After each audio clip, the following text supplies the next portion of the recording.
Amigas, amigos, muy buenas noches. Soy el padre José Luis Segura Barragán y hoy trataré el tema de la falta de liderazgos en todas las áreas de la sociedad mexicana.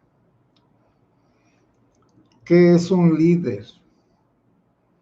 Bueno, un líder creo que viene de la palabra inglesa que se escribe leader y que es un dirigente, es uno que va adelante, es un conductor. Como por líder se entiende el que tiene algo, tiene una meta a dónde llevar a los que van detrás de él. Ese líder es igual que todos los demás, pero tiene una característica especial, el verdadero líder, pues. No estoy hablando de los falsos líderes ni de los líderes vendidos. El verdadero líder cree en lo que dice. Malena Orduña, buenas noches, padre, buenas noches. Y se sacrifica por lo que cree, por lo que dice, y no engaña a sus seguidores, ni menos los traiciona. Bueno, podríamos examinar algunos liderazgos. Vamos empezando por don Francisco Inocencio y Madero. ¿Él creía en la democracia? Sí. ¿Creía en la violencia? No. ¿Era una persona que le gustaba la paz? Sí. ¿Era agresivo? No. Entonces, el señor Madero era la democracia liberal, la democracia de los hacendados, de los ricos, de los burgueses. Pero era una buena persona, no era un doble.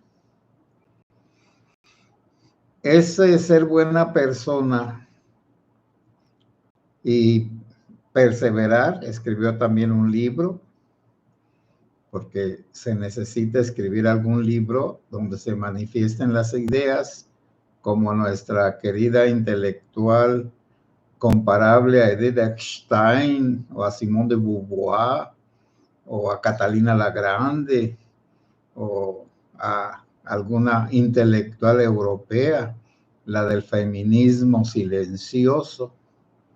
Les recomiendo que lean ese libro porque es de una erudita que sabe de feminismo como ustedes no se imaginan.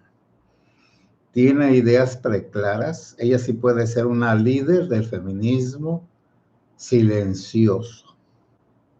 Bueno, pero dejemos en paz a nuestra intelectual del Palacio Nacional. Don Francisco I. Madero, él creía en lo que hacía. Arriesgó su vida, su libertad, y también pues tuvo que defender sus ideas y ganó. Porque él ganó con una sola batalla, la batalla de, si mal no recuerdo, el Paso del Norte. Y al ganar esa batalla con algunos revolucionarios o sus seguidores, Porfirio Díaz se dio por vencido y aceptó que hubiera un gobierno de transición con De la Barra, un porfirista que por supuesto preparó todo para impedir que llegara a la presidencia vivo don Francisco I. Madero. Y así fue, se hicieron otra vez las votaciones, ganó el señor Madero y lo asesinaron. Los traidores. Si hacemos una lista de traidores mexicanos, pues sí, tendríamos como una gran riqueza de personalidades. Está desde, aunque Picaluga pues no era mexicano, era italiano, pero traicionó a Guerrero, y al cura Hidalgo lo traicionó uno de sus partidarios y lo entregó al gobierno virreinal. Solo el señor Morelos, no recuerdo, pero creo que él no tuvo traidores, perdió batallas y lo atraparon. Pero siempre ha habido traidores en México. La traición es el modo de ser mexicano, rastrero, envidioso. Bueno, como Calles traicionó a Obregón, por supuesto.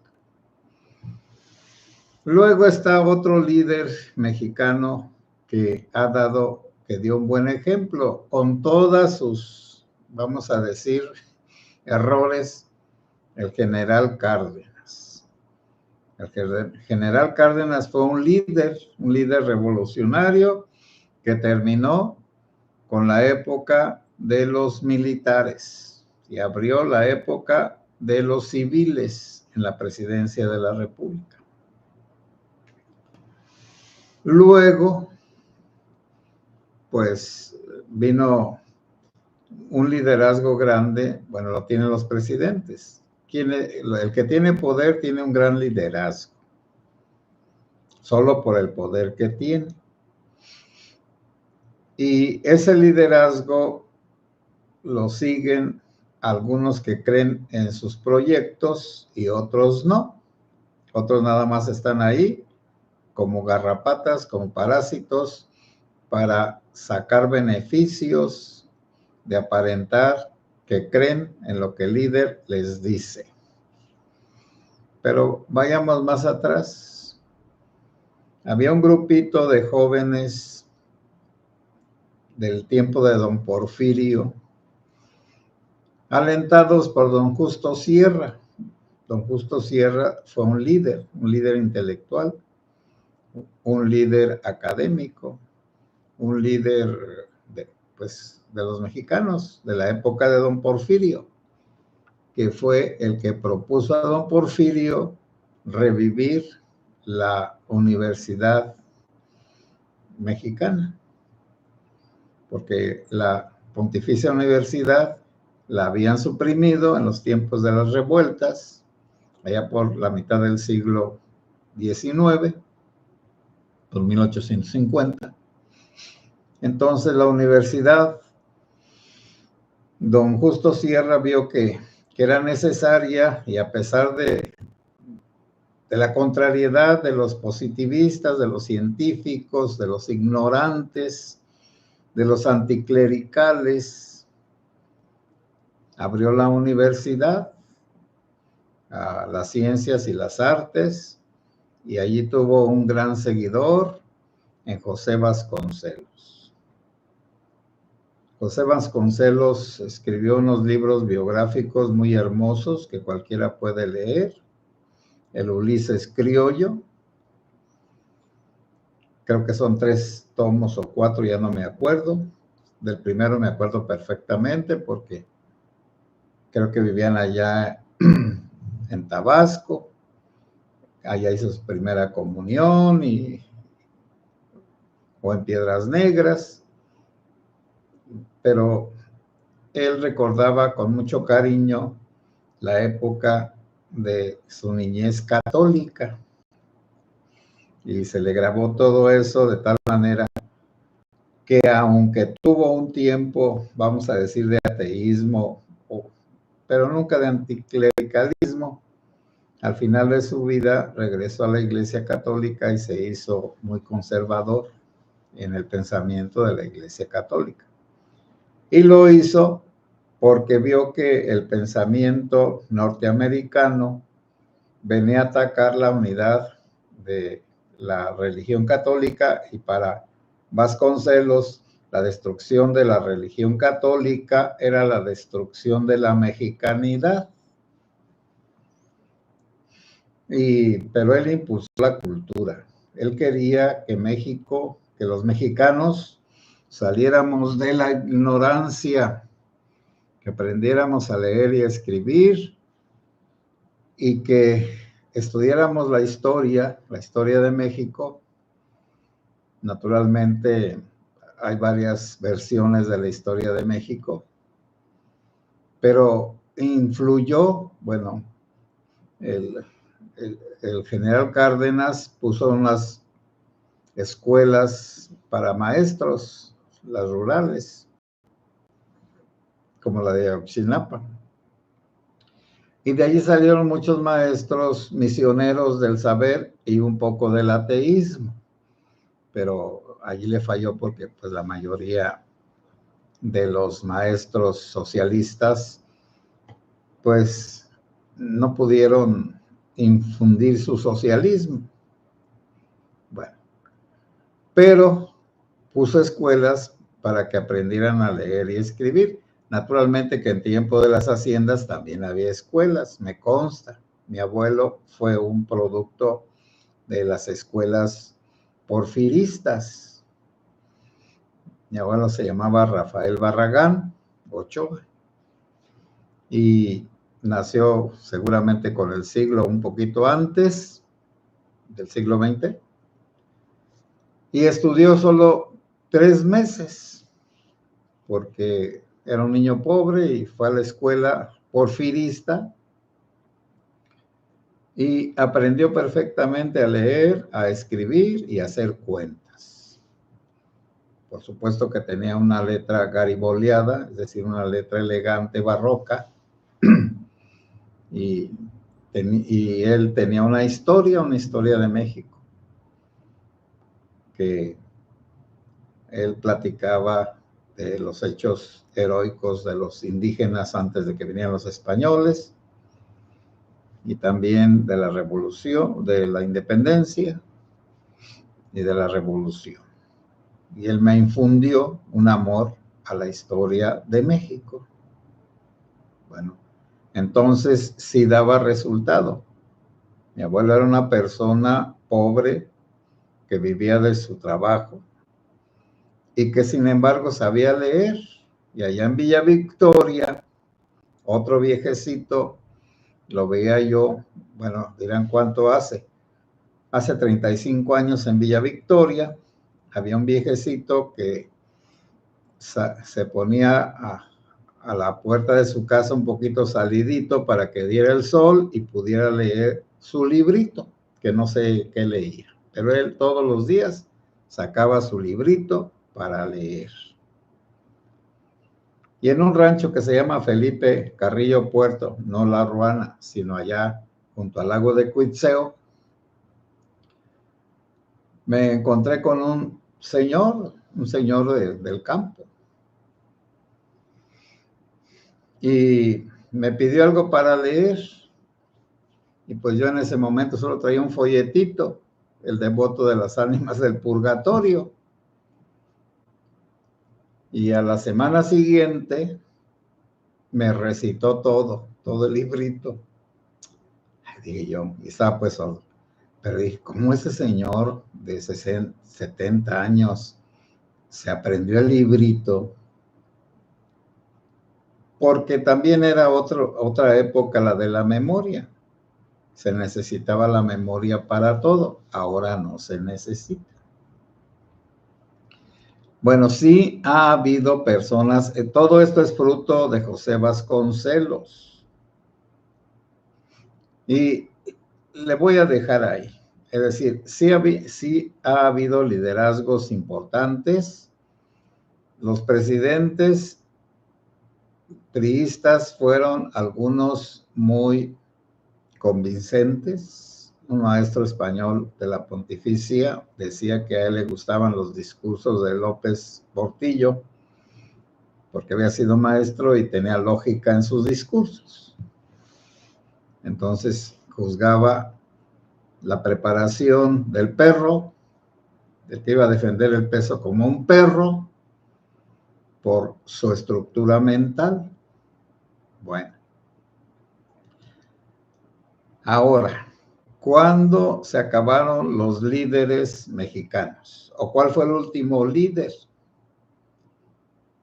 Bueno, es que después de Salinas de Gortari y de Zedillo, ahí se acabó el liderazgo presidencial y en esos tiempos los liderazgos civiles desde el 88 que empezaron y que surgieron, como la señora Piedra, la señora Ibarra de Piedra, y Cloutier, el señor Cloutier, y otros grandes pensadores,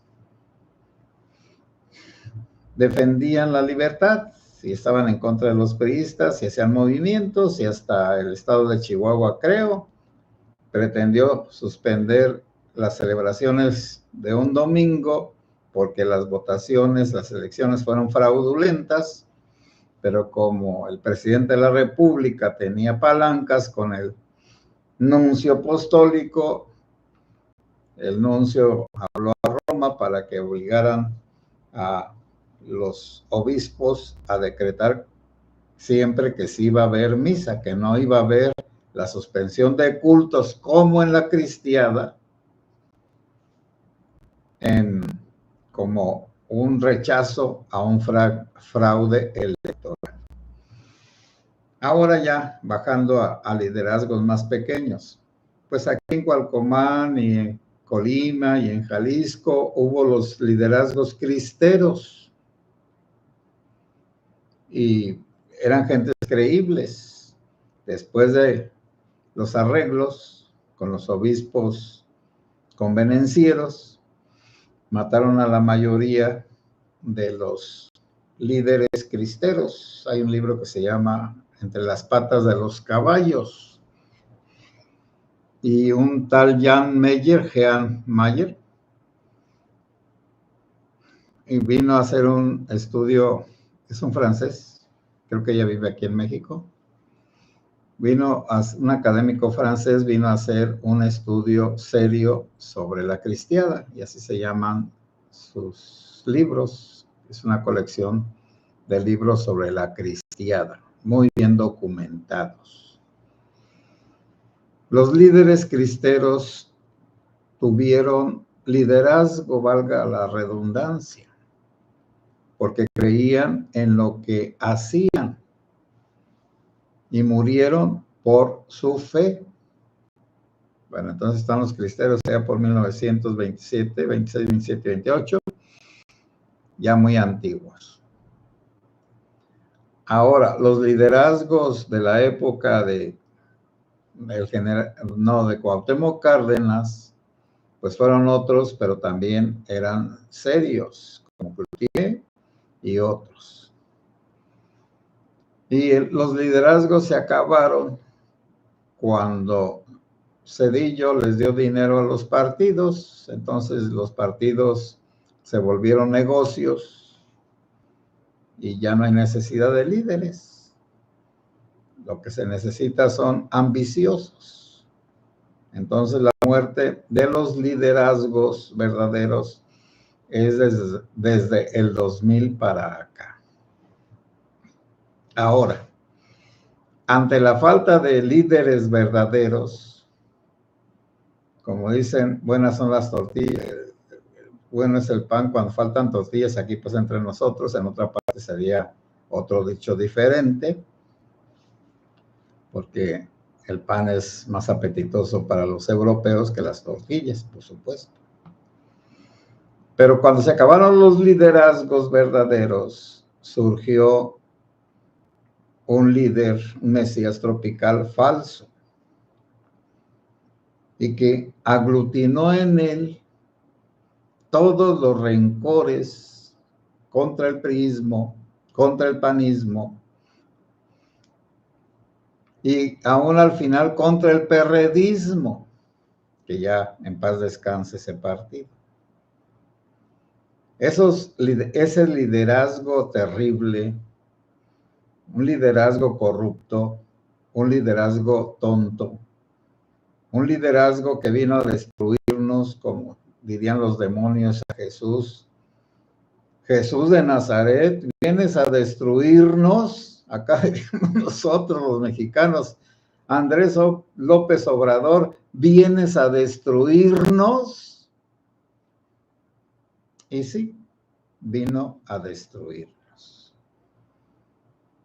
Y ya no hay líderes. Bueno, sí los hay, pero son de otra categoría. Por ejemplo, ¿quiénes son los líderes principales aquí en la región? Pues fue el Chayo, la Tuta, y luego el abuelo Hipólito Mora, el americano, el Mencho, y Alfredo Castillo, el virrey que mandó Peña Nieto a destruir a las autodefensas, y el doctor Mireles, y todos ellos fueron falsos líderes, porque no llevaron su liderazgo hasta el final, lo dejaron a medias. Un tal Vázquez allá de Aguililla, todos tenían un entusiasmo, pero no tenían un ideal. Por lo tanto, cuando se acabó el entusiasmo, se acabó el movimiento. Y es lo que tenemos ahora. Políticos corruptos y delincuentes que mandan, pero en la maldad. Por ejemplo, el señor Guzmán Loera, el Chapo, es un líder. Su compañero, el Mayo, es otro líder.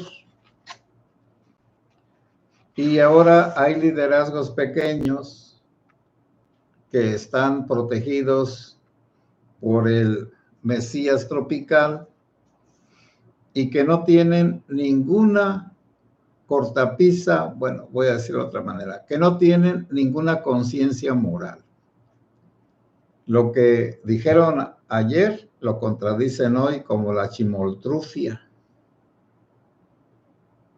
Entonces, el Mesías tropical, todo lo que dijo hasta cuando tomó posesión de su cargo y dio un discurso magnífico, todo lo traicionó hasta ahora, que va a terminar, y que va a terminar pues destruyendo todos los organismos republicanos que durante 30 años se intentaron construir, desde el 90 al 2020.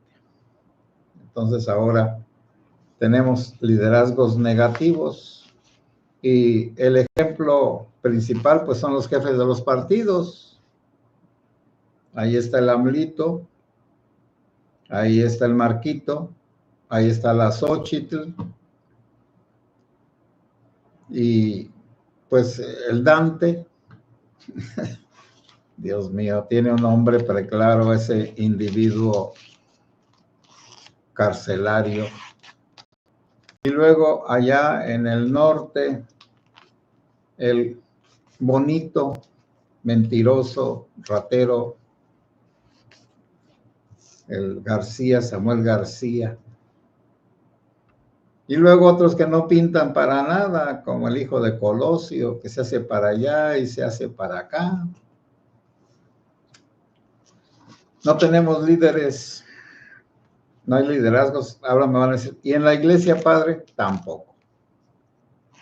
Se acabaron los obispos de la época de la persecución, que sacaban cartas, o bueno, desde antes, desde la época liberal. Aquí en Morelia estaba un obispo muy reconocido, don Jesús Clemente Munguía, que era de los Reyes, y que por oponerse a los gobiernos republicanos lo destituyeron de obispo porque no quiso jurar la Constitución. La Constitución, pues no me acuerdo cuál de todas, pero sería la de Juárez.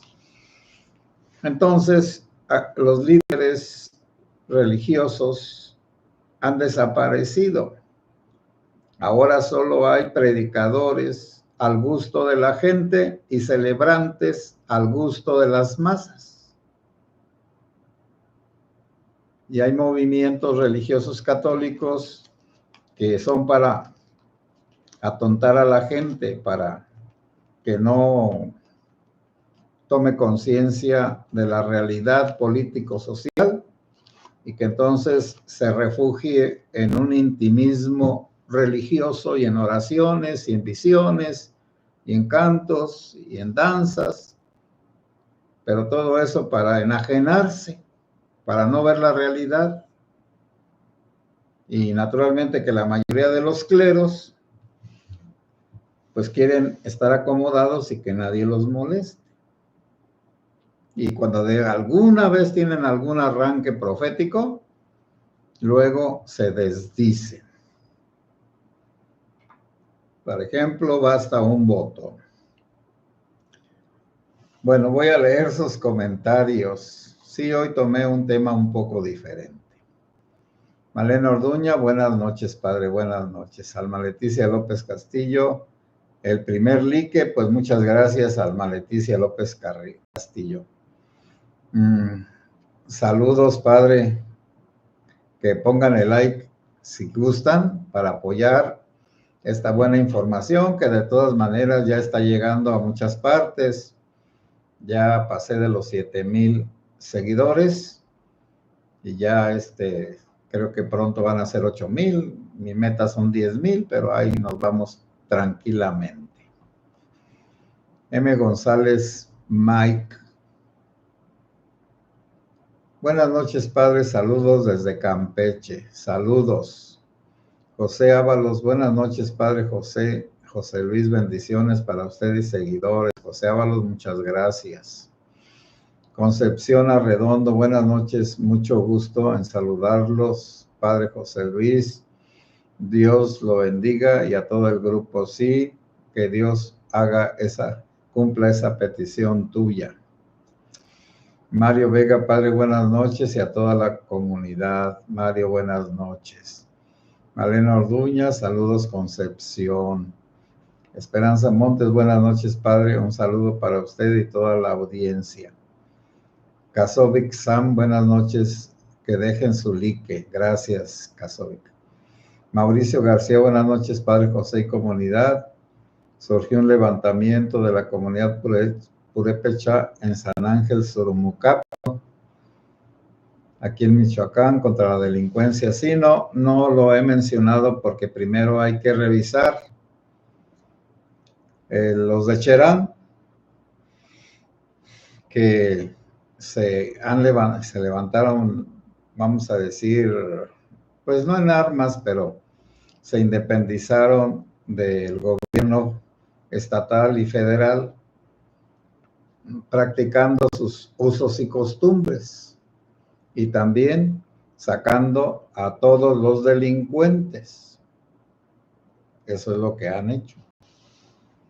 Pero eso es nada más allí en Cherán. En las demás partes se intenta, pero casi nunca se consigue la unidad. En los pueblos indígenas sí es posible, porque es como un panal de abejas o de avispas. Le pegas al panal y todas salen a defender. Y así es en los pueblos indígenas. Acá entre nosotros le pegan al panal y todos se van a esconder.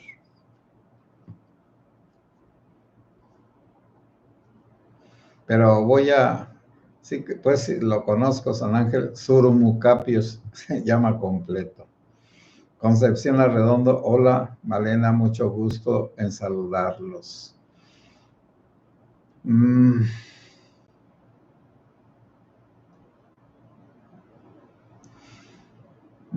Alfonso Martínez, saludos cordiales, buenas noches. Gracias, Alfonso.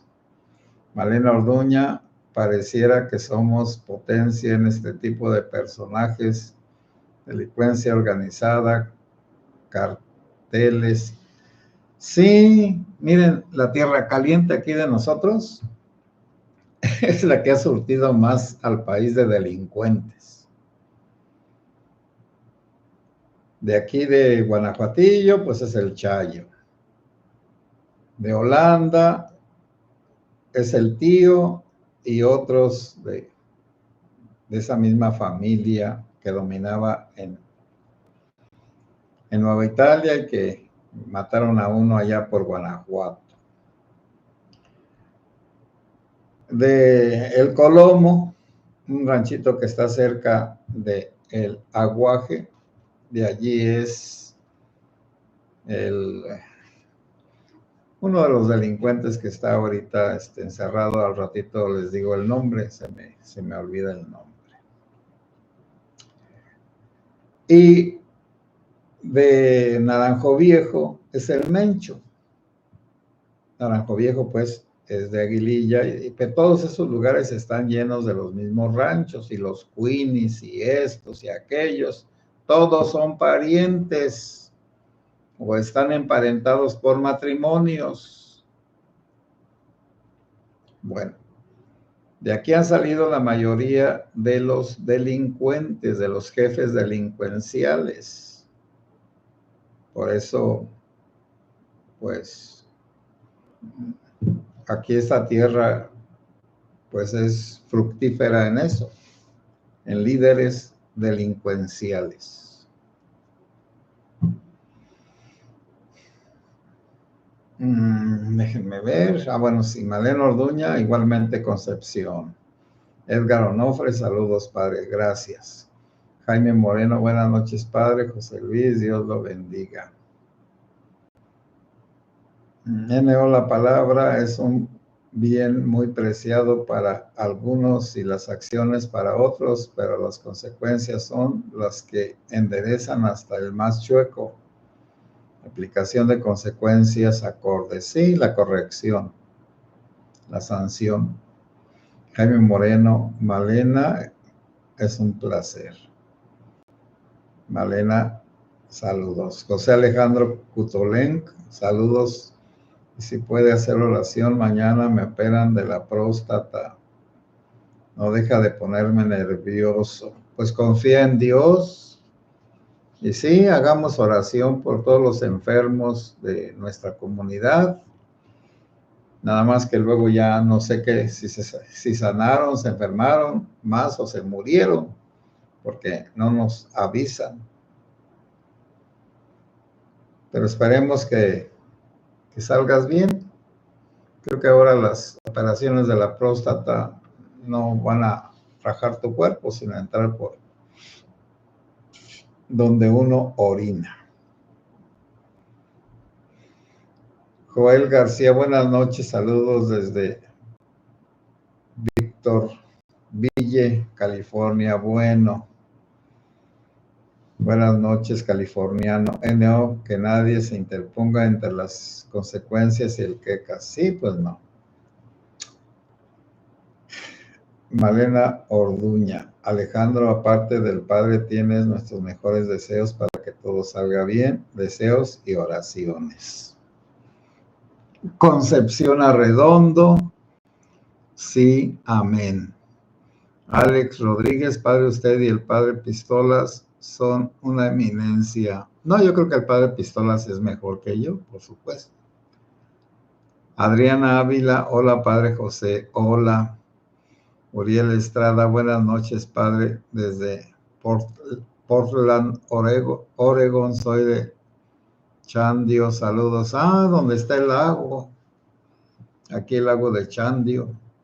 Pues yo estuve de vecino de los chandinos en la presa del Rosario durante 3 años que fui cura de, 4 que fui cura de ahí. Bueno, amigas y amigos, buenas noches. Sí, pongan su like.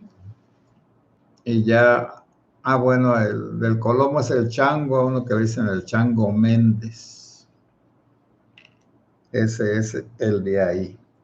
Bueno, pues buenas noches y que Dios los bendiga.